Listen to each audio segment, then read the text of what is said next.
Welcome to the Lifestyle Medicine Update. I'm Dr. James Meschino. Our topic today, the emerging evidence that diet plays a key role in the frequency and severity of acne. So we know that genetics as well as hormonal changes during puberty play a key role in acne development. However, more and more evidence published in journals of dermatology point to a significant effect of diet on the frequency and severity of acne breakouts. So researchers point to the fact that some societies who have very healthy dietary patterns do not have any incidence of acne at all. So we'll come back to that.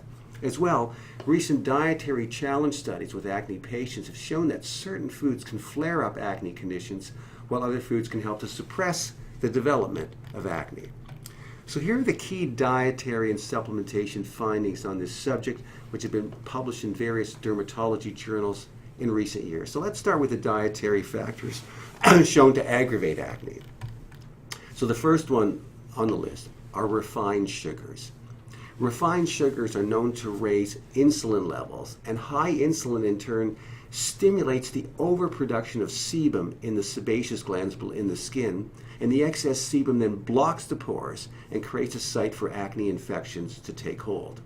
So high insulin also drives up the secretion of testosterone, which is the male hormone that also increases sebum production, blocking pores, increasing the frequency and severity of acne infection by skin bacteria. And high insulin also increases the release of another hormone called insulin-like growth factor 1, which further increases testosterone secretion and cortisol, the stress hormone that makes acne worse as well.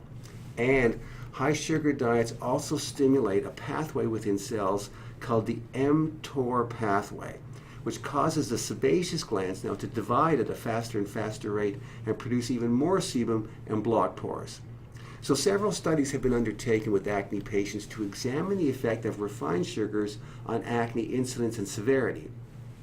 An association between high glycemic index foods like sugary foods and sugary beverages and longer acne duration has been reported, whereas two randomized control trials associated low glycemic foods with reduced acne risk. Now, examples of lower glycemic foods include things like beans and peas. These are good foods for you. Non-sweet vegetables like broccoli, cauliflower, kale, and low carbohydrate, high fiber cereals and non-sugar containing beverages. You know, it's been reported that people living in the Katavan Islands off the coast of Papua New Guinea and the Aceh hunter-gatherers of Paraguay do not suffer from acne, and this is associated with their low glycemic diet, consisting mainly on fresh fruits, vegetables, and lean proteins.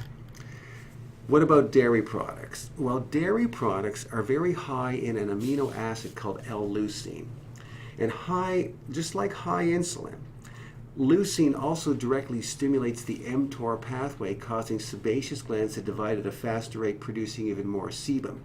As one researcher noted, in the North American diet, the mTOR activating system from dairy ingestion is frequently combined with hyperglycemic sugary carbohydrates or pure sugar like milk plus sugary cornflakes, milk chocolate, or ice cream, etc., where you combine sugar with a dairy. And this combination really ramps up the mTOR pathway, and we think this is a major contributing factor to the epidemic of acne that we have in this part of the world. And the same is true of chocolate. As chocolate contains milk and sugar, it's milk chocolate, it's not surprising to see the association between chocolate and increased acne breakouts in the large number of individual case reports that have been published. The cocoa itself may not be implicated. We think it's the milk chocolate and the sugar together that is at the root of the acne problem in these cases. Now, on the positive side of the equation are omega-3 fats. Evidence suggests that more fish and seafood consumption is associated with reduced acne flare-ups in adolescents who eat these foods in place of red meat and pork. So here's a direct quote from Dr. B. Melnick, the Department of Dermatology at a famous German university, in his review paper in the journal Dermatoendocrinology, published in 2012. Here's what he says. Epidemic acne of westernized societies should be considered as a visible model of exaggerated mTOR signaling promoted by the Western diet. Dermatologists should not needlessly waste time with controversial discussions concerning isolated food components in the pathogenesis of acne, but should realize that the emerging whole network of exaggerated mTOR pathway signaling in the Western diet is a root problem. The most important task of preventive dermatology will be the reduction of the mTOR signaling pathway. Now, all three major stimulatory pathways of the mTOR activation have to be toned down or attenuated. Dietary intervention in acne should thus decrease total energy, glucose, and fat intake, diminish insulin and insulin-like growth factor 1 signaling predominantly mediated by high dairy protein consumption, and should limit the total leucine uptake predominantly provided by increased animal protein intake, including meat and dairy products. You have to reduce those things. This comprehensive dietary strategy can only be achieved by higher consumption of vegetables and fruits and reduction of animal-derived foods.